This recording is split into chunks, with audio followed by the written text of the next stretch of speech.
Welcome back to the stage, here in the beautiful Swiss Alps, and we have arranged for you the best sunshine which we can offer.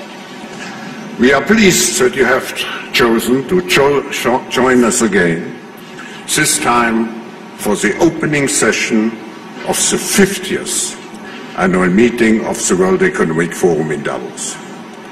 It is an honor to host you, Mr. President, on this very special occasion. And you have here in the room and in some overflow rooms, you have really the best of what the global business community can offer, in addition to over 300 representatives from governments. You return to Davos accompanied by a strong delegation of cabinet secretaries and senior officials, is testimony to the fact that you recognize the need for America to maintain a prominent role on the global stage. In the past 3 years, the United States, by any metric, experienced a story of economic growth and dynamism. Stock market performance alone is one indication, as is the record low unemployment rate. Investors are showing deep confidence in the short and long-term potential of the US economy. Yet, Mr. President, with this good news, we all know there remain challenges ahead for the United States and for the rest of the world. We look forward to hearing your reflection as we gather here at this crucial time. Please, ladies and gentlemen, welcome Donald J. Trump, the 45th President of the United States.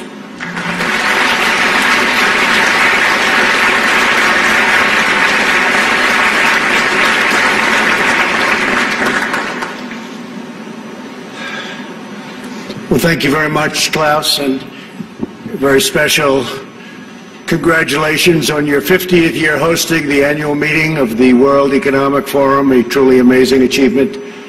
It's an honor to address the distinguished members of this organization for the second time as president. When I spoke at this forum 2 years ago, I told you that we had launched the Great American Comeback. Today, I'm proud to declare that the United States is in the midst of an economic boom, the likes of which the world has never seen before. We've regained our stride, rediscovered our spirit, and reawakened the powerful machinery of American enterprise. America is thriving, America is flourishing, and yes, America is winning again like never before. Just last week alone, the United States concluded 2 extraordinary trade deals, the agreement with China and the United States-Mexico-Canada agreement, the 2 biggest trade deals ever made. They just happened to get done in the same week. These agreements represent a new model of trade for the 21st century, agreements that are fair, reciprocal, and that prioritize the needs of workers and families. America's economic turnaround has been nothing short of spectacular. When I took office 3 years ago, America's economy was in a rather dismal state. Under the previous administration, nearly 200,000 manufacturing jobs had vanished. Wages were flat or falling. Almost 5 million more Americans had left the labor force than had gotten jobs, and more than 10 million people had been added to the food stamp rolls. The experts predicted a decade of very, very slow growth, or maybe even negative growth, high unemployment and a dwindling workforce, and very much a shrinking middle class. Millions of hardworking, ordinary citizens felt neglected, betrayed, forgotten. They were rapidly losing faith in the system. Before my presidency began, the outlook for many nations was bleak. Top economists warned of a protracted worldwide recession. The World Bank lowered its projections for global growth to a number that nobody wanted to even think about. Pessimism had taken root deep in the minds of leading thinkers, business leaders, and policymakers. Yet despite all of the cynics, I had never been more confident in America's future. I knew we were on the verge of a profound economic resurgence if we did things right, one that would generate a historic wave of investment, wage growth, and job creation. I knew that if we unleashed the potential of our people, if we cut taxes, slashed regulations, and we did that at a level that's never been done before in the history of our country in a short period of time, fixed broken trade deals, and fully tapped American energy, that prosperity would come thundering back at a record speed. And that is exactly what we did, and that is exactly what happened. Since my election, America has gained over 7 million jobs, a number unthinkable. I wouldn't say it, I wouldn't talk about it, but that was a number that I had in mind. The projection was 2 million, we did 7, more than 3 times the government's own projections. The unemployment rate is now less than 3.5%, and at 3.5%, that's a number that is the lowest in more than 50 years. The average unemployment rate from my administration is the lowest for any U.S. president in recorded history. We started off with a reasonably high rate. For the first time in decades, we are no longer simply concentrating wealth in the hands of a few. We're concentrating and creating the most inclusive economy ever to exist. We are lifting up Americans of every race, color, religion, and creed. Unemployment rates among African Americans, Hispanic Americans, and Asian Americans have all reached record lows. African American youth unemployment has reached the lowest it's ever been in the history of our country. African American poverty has plummeted to the lowest rate ever recorded. The unemployment rate for women reached the lowest level since 1953, and women now comprise a majority of the American workforce. That's for the first time. The unemployment rate for veterans has dropped to a record low. The unemployment rate for disabled Americans has reached an all-time record low. Workers without a high school diploma have achieved the lowest unemployment rate recorded in U.S. history. Wages are rising across the board, and those at the bottom of the income ladder are enjoying the percentage by far largest gains. Workers' wages are now growing faster than management wages. Earnings growth for the bottom 10% is outpacing the top 10%, something that has not happened. Paychecks for high school graduates are rising faster than for college graduates. Young Americans just entering the workforce are also sharing in America's extraordinary prosperity. Since I took office, more than 2 million millennials have gotten jobs, and their wages have grown by nearly 5% annually, a number that was unthinkable. Nobody would have ever thought it was possible 3 years ago. A record number of Americans between the ages of 25 and 34 are now working. In the 8 years before I took office, over 300,000 working-age people left the workforce. In just 3 years in my administration, 3.5 million people have joined the workforce. 10 million people have been lifted off welfare in less than 3 years. Celebrating the dignity of work is a fundamental pillar of our agenda. This is a blue-collar boom. Since my election, the net worth of the bottom half of wage earners has increased by plus 47%, 3 times faster than the increase for the top 1%. Real median household income is at the highest level ever recorded. The American dream is back, bigger, better, and stronger than ever before. No one is benefiting more than America's middle class. We have created 1.2 million manufacturing and construction jobs, a number also unthinkable. After losing 60,000 factories under the previous two administrations, hard to believe when you hear 60,000 factories. America has now gained, in a very short period of time, 12,000 new factories under my administration, and the number is going up rapidly. We'll be beating the 60,000 number that we lost, except these will be bigger, newer, and the latest. Years of economic stagnation have given way to a roaring geyser of opportunity. U.S. stock markets have soared by more than 50% since my election, adding more than $19 trillion to household wealth and boosting 401ks, pensions, and college savings accounts for millions of hardworking families. And these great numbers are many things, and it's despite the fact that the Fed has raised rates too fast and lowered them too slowly. And even now, as the United States is by far the strongest economic power in the world, it's not even close.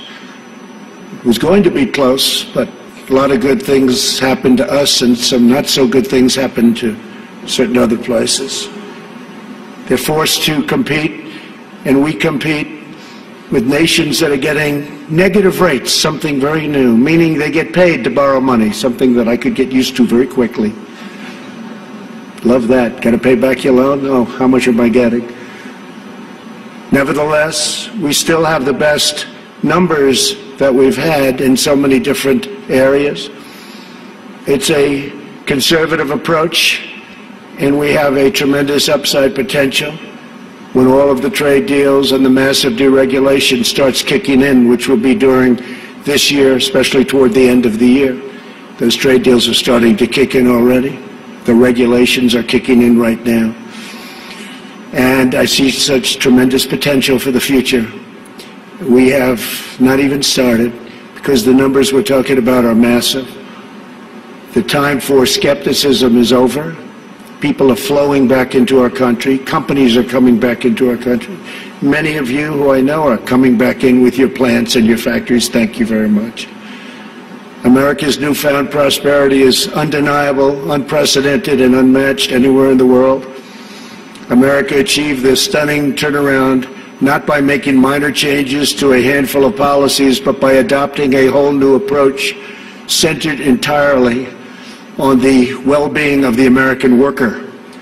Every decision we make on taxes, trade, regulation, energy, immigration, education, and more is focused on improving the lives of everyday Americans.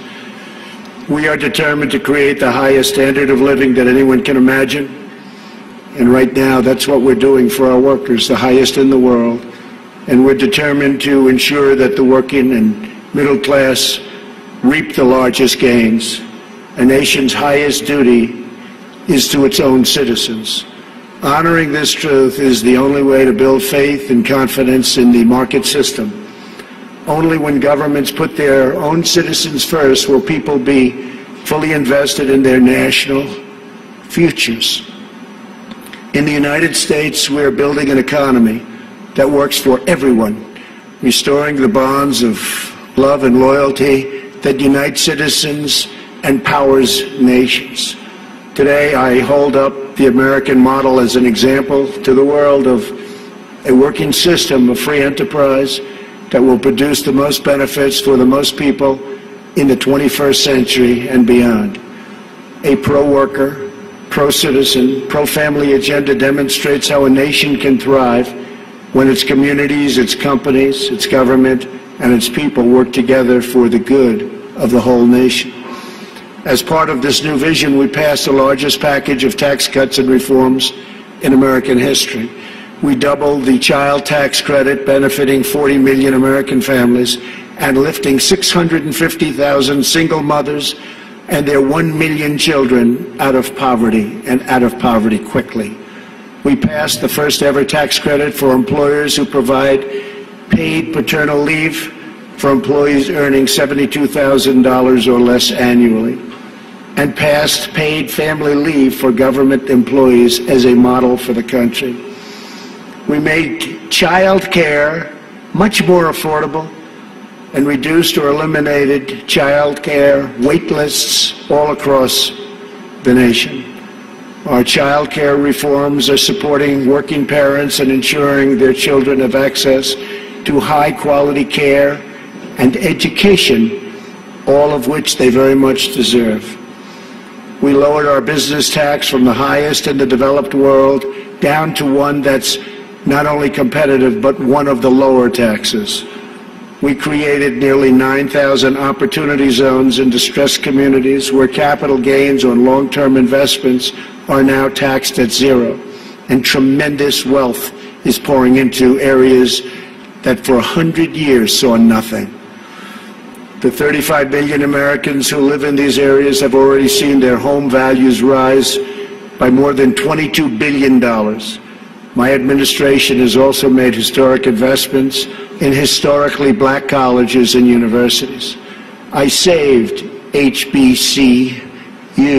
We saved them. They were going out, and we saved them. We're removing roadblocks to success and rewarding businesses that invest in workers, families, and communities. We've also launched the most ambitious campaign in history to reduce job-killing regulations. For every new regulation adopted, we are removing 8 old regulations, which will save an average of American households about $3,100 per year. It was going to be for everyone, we do 2, but we were able to lift that to 8, and we think that's going to go quite a bit higher. We still have a way to go. Today, I urge other nations to follow our example and liberate your citizens from the crushing weight of bureaucracy. With that, you have to run your own countries the way you want. We are also restoring the constitutional rule of law in America, which is essential to our economy, our liberty, and our future. And that's why we've appointed over 190 federal judges, a record, to interpret the law as written. 190 federal judges, think of that, and 2 Supreme Court judges. As a result of our efforts, investment is pouring into our country. In the first half of 2019, the United States attracted nearly 1/4 of all foreign direct investment in the world. Think of that. 25% of all foreign investment all over the world came into the United States, and that number is increasing rapidly. To every business looking for a place where they are free to invest, build, thrive, innovate, and succeed, there is no better place on earth than the United States. As a central part of our commitment to building an inclusive society, we established the National Council for the American Worker. We want every citizen, regardless of age or background, to have the cutting-edge skills to compete and succeed in tomorrow's workplace. This includes critical industries like artificial intelligence, quantum computing, and 5G. Under Ivanka's leadership, who's with us today, our pledge to America's workers has become a full-blown national movement with over 400 companies committing to provide new job and training opportunities to already very close to 15 million American students and workers. 15 million. America is making sweeping changes to place workers and their families at the center of our national agenda. Perhaps the most transformative change of all is on trade reform, where we're addressing chronic problems that have been ignored, tolerated, or enabled for decades. Our leaders did nothing about what happened to us on trade. Before I was elected, China's predatory practices were undermining trade for everyone, but no one did anything about it except allow it to keep getting worse and worse and worse. Under my leadership, America confronted the problem head-on. Under our new Phase 1 agreement, Phase 2 is starting negotiations very shortly. China has agreed to substantially do things that they would not have done, measures to protect intellectual property, stop forced technology transfers, remove trade barriers and agricultural goods and on agricultural goods where we were treated so badly, open its financial sector totally, that's done, and maintain a stable currency, all backed by very, very strong enforcement. Our relationship with China right now has probably never been better. We went through a very rough patch, but it's never, ever been better. My relationship with President Xi is an extraordinary one. He's for China, I'm for the U.S., but other than that, we love each other. Additionally, China will spend an additional $200 billion over 2 years on American services, agriculture and energy and manufactured goods. So we'll be taking in excess of $200 billion, could be closer to $300 billion when it finishes. But these achievements would not have been possible without the implementation of tariffs, which we had to use, and we're using them on others too. And that is why most of our tariffs on China will remain in place during the Phase 2 negotiations. For the most part, the tariffs have been left, and we're being paid billions and billions of dollars a year as a country. As I mentioned earlier, we ended the NAFTA disaster, one of the worst trade deals ever made, not even close, and replaced it with the incredible new trade deal, the USMCA, that's Mexico and Canada. In the nearly 25 years after NAFTA, the United States lost 1 in 4 manufacturing jobs, including nearly 1 in 4 vehicle manufacturing jobs. It was an incentive to leave the country. The NAFTA agreement exemplified the decades-long failures of the international trading system. The agreement shifted wealth to the hands of a few, promoted massive outsourcing, drove down wages, and shuttered plants and factories by the thousands. The plants would leave our country, make the product, sell it into our country. We ended up with no jobs and no taxes. Would buy other countries' product. That doesn't happen anymore.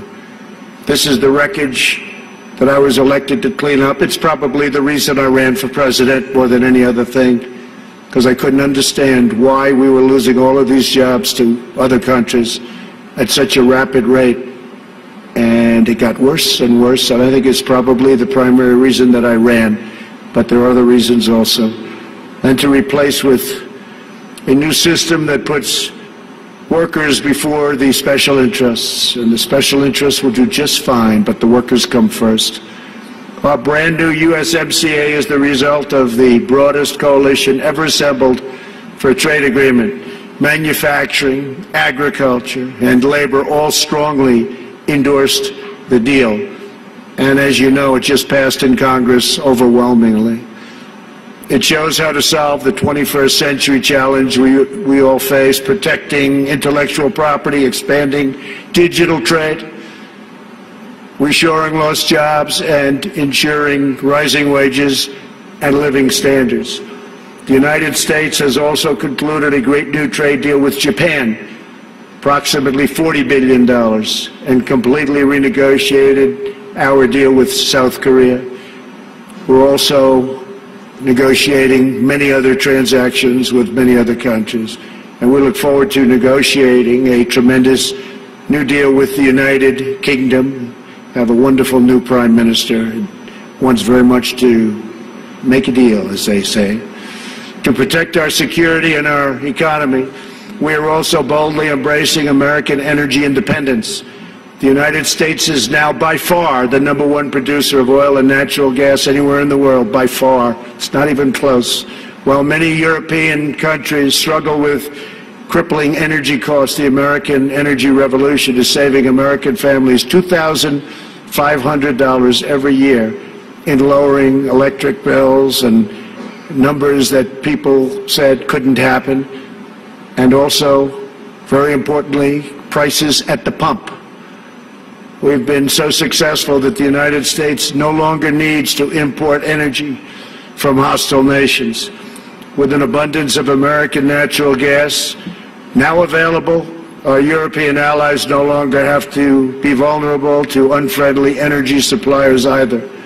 We urge our friends in Europe to use America's vast supply and achieve true energy security. With U.S. companies and researchers leading the way, we are on the threshold of virtually unlimited reserves of energy, including from traditional fuels, LNG, clean coal, next-generation nuclear power, and gas hydrate technologies. At the same time, I'm proud to report the United States is among the cleanest air and drinking water on earth, and we're going to keep it that way, and we just came out with a report that at this moment, it's the cleanest it's been in the last 40 years. We're committed to conserving the majesty of God's creation and the natural beauty of our world. Today, I'm pleased to announce the United States will join 1 Trillion Trees initiative being launched here at the World Economic Forum. 1 trillion trees. And in doing so, we will continue to show strong leadership in restoring, growing, and better managing our trees and our forests. This is not a time for pessimism. This is a time for optimism. Fear and doubt is not a good thought process, because this is a time for tremendous hope and joy and optimism and action. But to embrace the possibilities of tomorrow, we must reject the perennial prophets of doom and their predictions of the apocalypse. They are the heirs of yesterday's foolish fortune tellers, and I have them, and you have them, and we all have them. And they want to see us do badly, but we don't let that happen. They predicted an overpopulation crisis in the 1960s, mass starvation in the 70s, and an end of oil in the 1990s. These alarmists always demand the same thing: absolute power to dominate, transform, and control every aspect of our lives. We will never let radical socialists destroy our economy, wreck our country, or eradicate our liberty. America will always be the proud, strong, and unyielding bastion of freedom. In America, we understand what the pessimists refuse to see: that a growing and vibrant market economy focused on the future lifts the human spirit and excites creativity strong enough to overcome any challenge by far. The great scientific breakthroughs of the 20th century, from penicillin to high-yield wheat to modern transportation and breakthrough vaccines, have lifted living standards and saved billions of lives around the world, and we're continuing to work on things that you'll be hearing about in the near future, that even today, sitting here right now, you wouldn't believe it's possible, that we have found the answers. You'll be hearing about it, but we have found answers to things that people said would not be possible, certainly not in a very short period of time. But the wonders of the last century will pale in comparison to what today's young innovators will achieve, because they are doing things that nobody thought even feasible to begin. We continue to embrace technology, not to shun it. When people are free to innovate, millions will live longer, happier, healthier lives. For 3 years now, America has shown the world that the path to a prosperous future begins with putting workers first, choosing growth, and freeing entrepreneurs to bring their dreams to life. For anyone who doubts what is possible in the future, we need only look at the towering achievements of the past. Only a few hundred miles from here are some of the great cities of Europe, teeming centers of commerce and culture. Each of them is full of reminders of what human drive and imagination can achieve. Centuries ago, at the time of the Renaissance, skilled craftsmen and laborers looked upwards and built the structures that still touch the human heart. To this day, some of the greatest structures in the world have been built hundreds of years ago.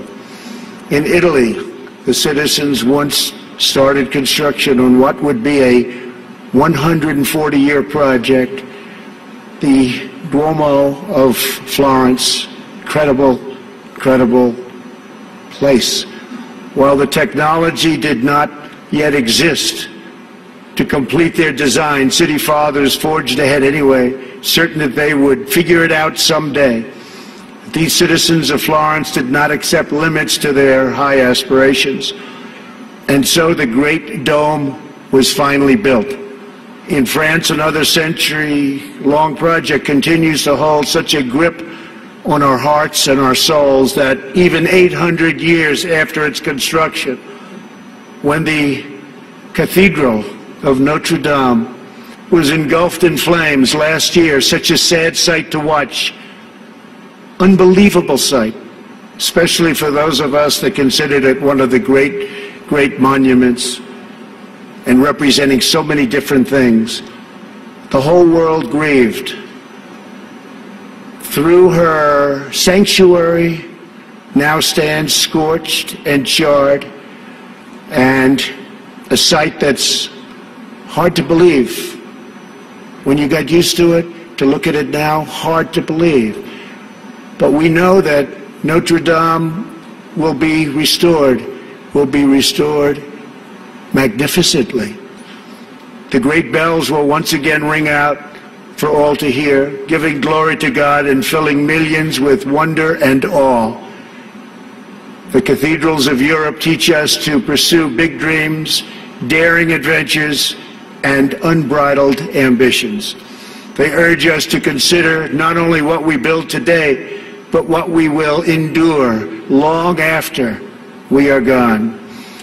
They testify to the power of ordinary people to realize extraordinary achievements when united by a grand and noble purpose. So together we must go forward with confidence, determination, and vision. We must not be timid or meek or fearful, but instead we must boldly seize the day and embrace the moment. We have so many great leaders in this room, not only business leaders, but leaders of nations. And some are doing such a fantastic job. We work together very closely. We will draw strength from the glories of the past, and we will make greatness our common mission for the future. Together we will make our nations stronger, our countries safer, our culture richer, our people freer, and the world more beautiful than ever before.